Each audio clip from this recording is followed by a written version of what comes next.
Le championnat de France de football reprend en ce moment.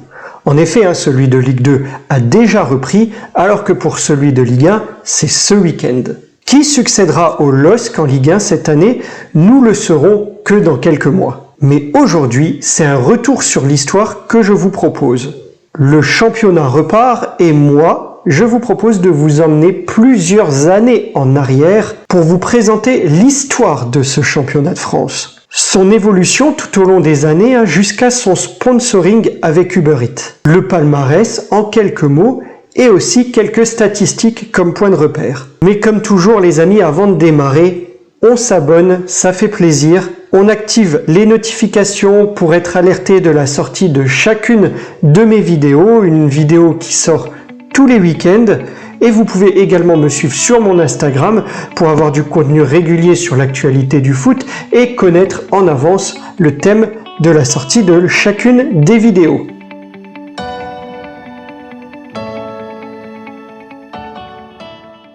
Bonjour les amis et bienvenue dans cette nouvelle vidéo.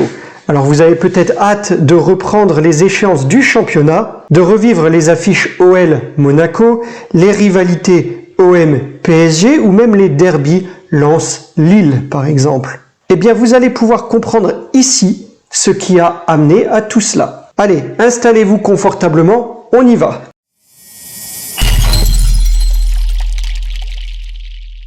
Au début de l'histoire du football, en France et jusque dans les années 30, il n'y a alors pas de championnat professionnel, contrairement à ce qu'on peut retrouver en Angleterre, où ce statut est déjà répandu au sein des clubs depuis 1885. Pour autant, en France, on pouvait constater déjà à l'époque des dérives et des rémunérations illégales de sportifs prétendument amateurs. C'était le cas par exemple au Red Star ou à l'Olympique Lillois. Pour se couvrir, on offrait alors aux joueurs des emplois de complaisance servant de façade pour couvrir les salaires. C'est sans doute, et c'est une des premières raisons je pense, pour mettre un terme à ces scandales que le championnat se décide à franchir le pas. En juillet 1930, le Conseil national de la Fédération française de football se prononce pour la mise en place du professionnalisme avec une application à compter de 1932. J'avais déjà donné cette date dans une de mes vidéos sur les principales dates clés de l'histoire du football que je vous invite à découvrir juste ici si vous ne l'avez pas encore vu. Le championnat de France de football professionnel se limite alors à 20 clubs, une élite restreinte. Ce sont les clubs qui répondent à 3 critères. Avoir eu de bons résultats dans les années précédentes,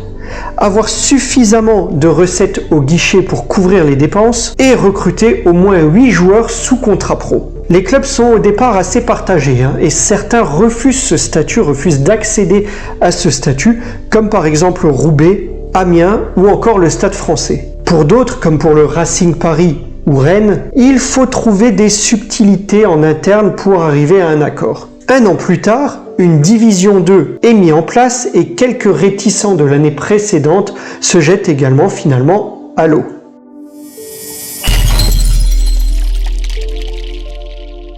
La première édition de ce championnat se déroule alors sur la saison 1932-1933. Les 20 concurrents de ce qui s'appelle alors la division nationale sont répartis en 2 groupes. L'AS Cannes, vainqueur d'un des groupes après le déclassement d'Antibes pour déjà des scandales de corruption, et oui déjà à l'époque, mais ça c'est une autre histoire, eh bien l'AS Cannes affronte en finale l'Olympique Lillois, vainqueur de l'autre groupe. Et ce sont les nordistes qui remportent donc cette première édition. À l'issue de ce championnat, les 3 derniers de chaque groupe sont donc relégués en 2e division, qui, comme je l'indiquais, sera créée, mise en place l'année suivante. La 2e année, si vous suivez donc, il n'y a plus que 14 clubs à la place des 20 initiaux en division nationale. Et c'est 7, le FC 7, qui remporte cette 2e édition. C'est en 1934, à la 3e édition du championnat de France professionnel, que se stabilise cette compétition avec un total de 16 clubs. Et celle-ci, cette 3e édition, sacre Sochaux.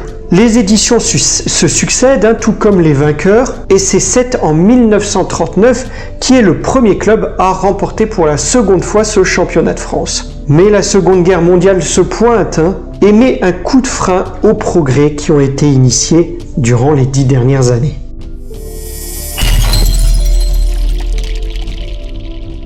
Les éditions du championnat de France tenues entre 1939 et 1945 sont appelées championnats de guerre. Et les titres remportés ne figurent pas au palmarès des clubs. Les relégations également ne sont pas prises en compte. En effet, le championnat n'a pas les mêmes valeurs avec le bouleversement de cette période. Je vais passer rapidement sur ces années, mais il faut savoir que le championnat de France s'est tout de même tenu tous les ans, avec moins de clubs, un format remanié en plusieurs groupes et des joueurs parfois inconnus en fonction des permissions de guerre. Il est important de préciser aussi que, vers la fin du gouvernement de Vichy, dans les années 43-44, le championnat de France de football est nationalisé et les joueurs deviennent alors des fonctionnaires. Avec la libération, ce grand n'importe quoi est balayé et il est alors question de faire renaître un championnat digne de ce nom.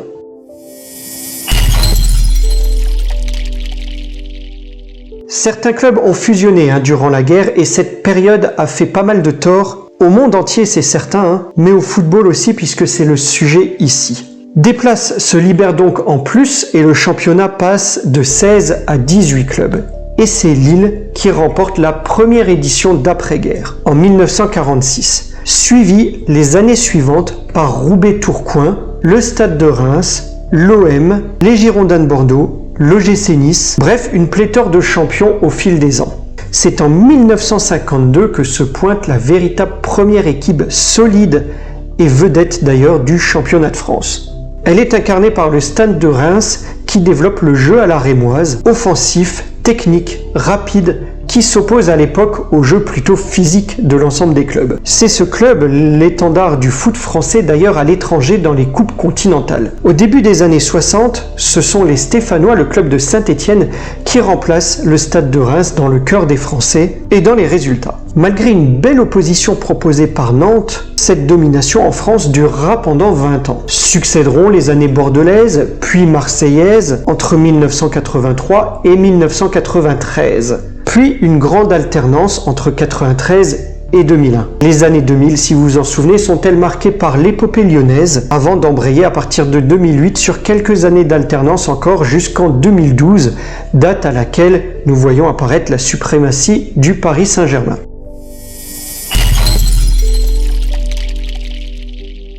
Un mot sur le palmarès de notre championnat. 19 clubs ont réussi à être sacrés depuis la saison 1932-1933. Le plus titré est l'ASSE, l'AS Saint-Étienne, avec 10 titres suivis de près par l'OM et le PSG, avec 9 couronnes chacun.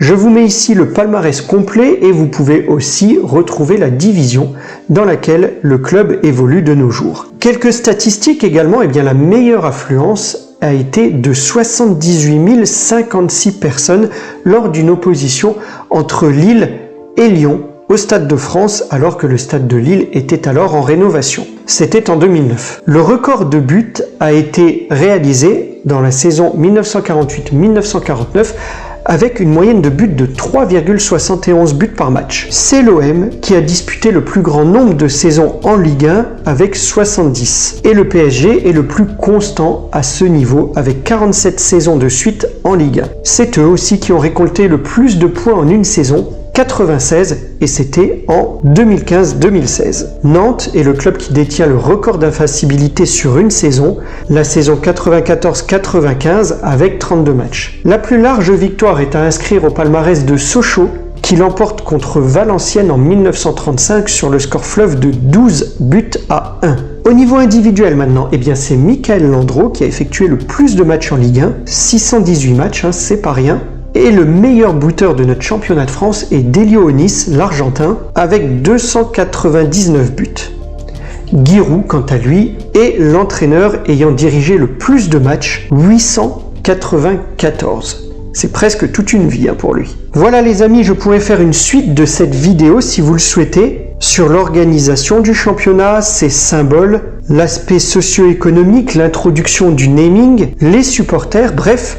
Dites-moi si vous voulez un épisode 2 pour que je continue des thèmes sur l'histoire de ce championnat de France. Quant à moi, ce sera tout pour cette vidéo. Si elle vous a plu, on laisse un pouce bleu. N'hésitez pas aussi en commentaire à me donner des idées de thèmes que vous voudriez que je développe dans ces vidéos. Likez, partagez, commentez, mais surtout appréciez. Et je vous dis à très vite pour une nouvelle vidéo. Portez-vous bien les amis. Au revoir.